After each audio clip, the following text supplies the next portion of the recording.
Hello, this is Good Views, where I report on movies that I think are worth watching.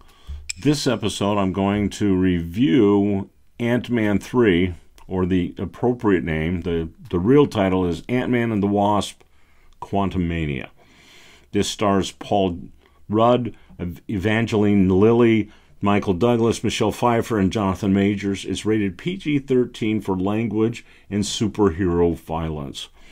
I caught Ant-Man 3 as part of a family movie outing, and everyone enjoyed the movie, some more than others, but it was enjoyed by the entire family. The basic premise is that Ant-Man, the Wasp, Henry Pym, his wife Janet Van Dyne, and Ant-Man's daughter Cassie Lang are all sucked into the Quantumverse. And normally that wouldn't be a big problem, because this is a superhero family. They're used to having to deal with big problems and solving them and then returning home. But Janet has not told the family. Janet's been stuck in the Quantumverse for 30 years. She hasn't told them that there's a villain there, a very powerful villain that could escape. And if he did escape, he would bring destruction to not just our universe, but multiple timelines. Perhaps all of the timelines. He would destroy the ones he wanted to destroy and capture and enslave the ones that he wanted for whatever reason.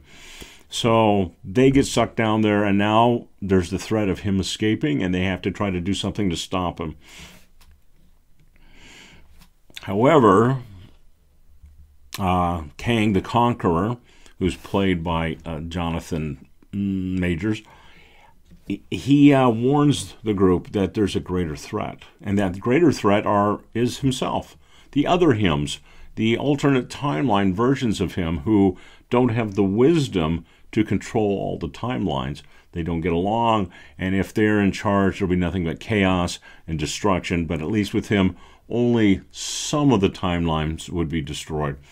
So we are told that that is the case, and they still go against Kang because he's a bad guy, and that's what superheroes do. All right, so this is pretty typical for movies in this genre, of the superhero genre. There's a slow build of the plot, and then, we finally reach a point where there's going to be a big fight to stop the villain. I mean, that's pretty good. I really enjoyed the scenery in this, the alien landscapes that we see. Even though it was a little bit dark, it could have been a little bit lighter for my taste, but very beautiful, and there's a ton of alien species, and they were fun to look at, and I really wish we'd spent more time with them rather than with Kang. I think I would have been happy with Kang doing a kind of a later appearance and have it do what he had already been doing. My favorite scene is actually two scenes. So I really like Paul Rudd, and the story opens with him walking down the street, meeting people, and of course most everyone thinks he's Spider-Man, but he's okay with that. And at the end we have kind of the same scene, and this is known as mirroring, where you have two scenes that are basically the same, but there's a difference, and that difference shows us how things have changed during the course of the movie. So this is a good job of that. So he's walking down the street, and they do recognize him as Ant-Man. Unfortunately, he's lost all the privileges he had when everyone thought he was Spider-Man, so I thought that was pretty funny. And in my mind, that is Paul Rudd doing what Paul Rudd does best, which is he's just really likable, and we just get to see him being really likable. And he does a end-of-movie review for a cliffhanger, and I'm not going to give away that cliffhanger. I'll just say that I thought it was great. All right, so what's good about this movie? What did I like? I liked the previously mentioned cool scenery, all the landscape, it feels like we're in another world. All the things we see that's part of being in this alien world. I loved it. I thought it was great. It was a lot of fun to look at and watch. I enjoyed that journey for it. Two, I love the world building in it. So we see so many different creatures and cultures that are being represented. And like I said, we just moved too quickly through it. I would have appreciated a much slower pace for that. Maybe a storyline where we really stay with these rebels who are fighting against Kang, these revolutionaries, and spent a lot more time with them, I think that would have been a better story. But, I mean, I still enjoyed the movie.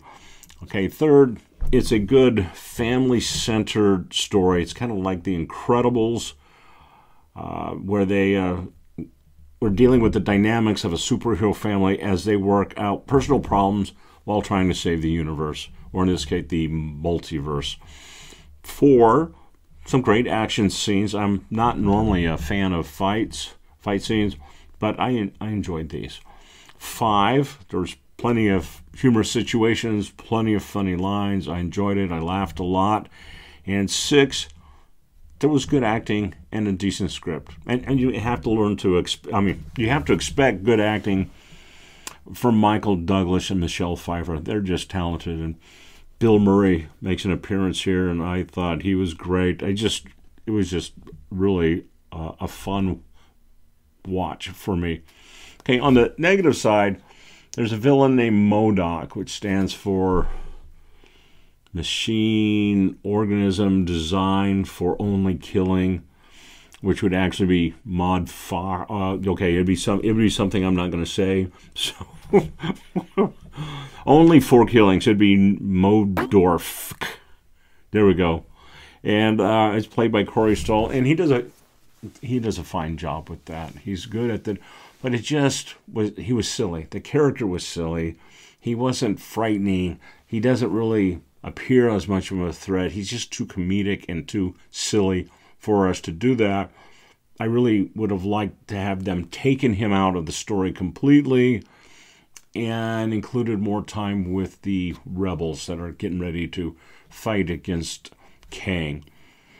All right, and I know that MODOK's in there to give Cassie Lang a one-on-one villain fight or encounter, but it just didn't work. Just get rid of it. I didn't like it. I give Ant-Man 3.5 movie bucks. Absolutely see it in the theater. I mean, it's just too beautiful not to have it big screen, theater sound. That's the way to experience. But you know what? You could go as a matinee. That's what I recommend. Take the family during a matinee, save a few dollars, and still enjoy it in the theaters. That's what I recommend. And that is my review for Ant-Man 3. I'm going to put in the comment section my movie guide, my movie rating guide, so you can get a better idea of where this stands. And until next time, see ya.